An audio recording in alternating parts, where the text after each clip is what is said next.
move, move, move! Hey, baby! Lake Vero, Florida, Sims County.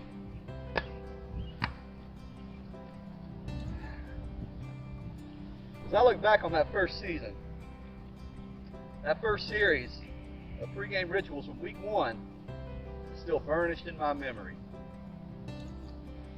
I remember the pregame meal largely because Mrs. Messina's lasagna, as expected, tasted superb. I remember the final offensive and defensive film study sessions in the weight room. I remember getting the team rounded up in the locker room when it was time to get dressed. I remember the nervousness. I remember the fans whooping and hollering for us as we took the field for pregame warm-ups. And I recall laughing to myself as I considered just how hungry for Friday night football this community had become. Here we were, over an hour away from kickoff, and the stands at Jim Gill Stadium, Spartan Field, were already filled with green and white-clad citizens from across the county. At that moment, I suppose, Lake Vero was like every other small town in America, ready to ring in the start of football season once more. I remember the pregame warm-ups on the field, and Trico throwing the ball to his receivers. Ahmad, my assistant coach, my defensive coordinator, overseeing Jordan and the linebackers and defensive backs as they warmed up. Sol, my best friend, offensive coordinator, throwing passes to the receivers and running backs, and the Twin Tanks, my other assistant coaches, line coaches, inspiring intensity in their linemen as they conducted one-on-one drills. I remember wondering right there on Spartan Field if I was going to suddenly wake up at any moment and find myself back in my dorm room in Yearwood, Kentucky as a college student, having suddenly realized that all of it, my being a head football coach, was just a crazy, wonderful dream.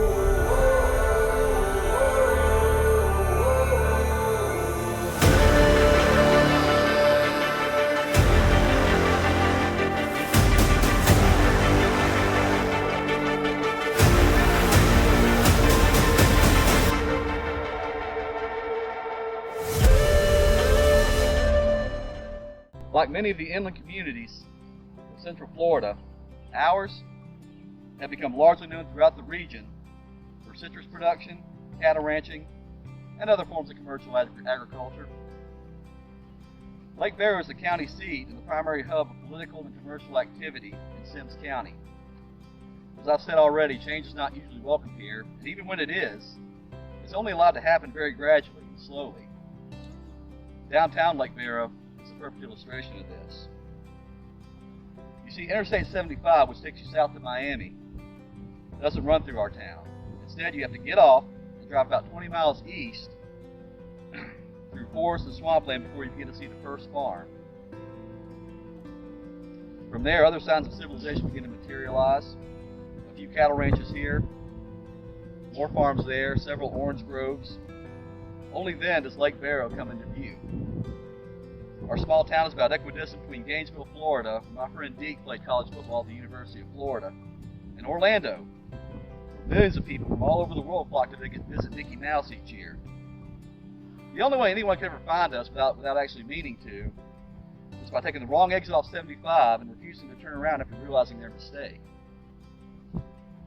Coming into town is a gradual process, kind of like change, I suppose. After the farms, you begin to pass smaller yards and properties, most of which are home to older houses built in the 60s, 70s, and early 80s. Very few fancy subdivisions, like the ones you're apt to see in the suburbs of larger and mid-sized towns. You come to a stoplight, and from there, you have three options.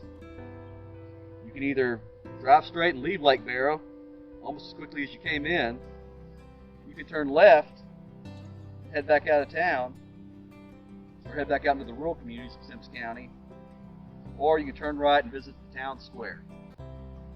The best way I can describe our town square is to have you imagine going back in time to the 1950s. It sounds cliched, but it's true all the same. The streets are interspersed with privately owned small businesses that still exist in that area, and government buildings line the streets. Between an old drugstore here and an aging floral boutique there, just to name two. At the far end of the square, sitting side by side like two stern overseers, ready to mete out justice, or maybe squash an unwelcome new development on their beloved town, are the Lake Barrow Town Hall and the Sims County Courthouse.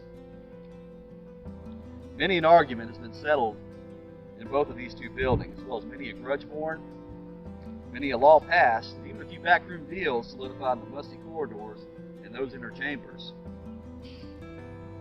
It was in that very courthouse that the Gills and the Danforths first established their long-running feud.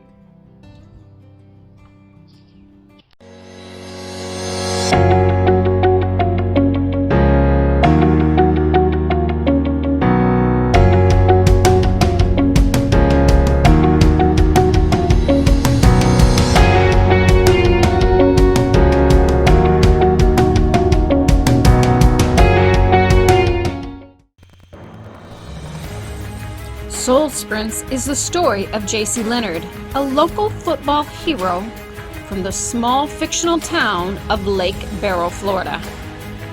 J.C. moves back home in 2003 to coach his high school alma mater and brings with him his former college teammate Soul Rashid, who is a Muslim.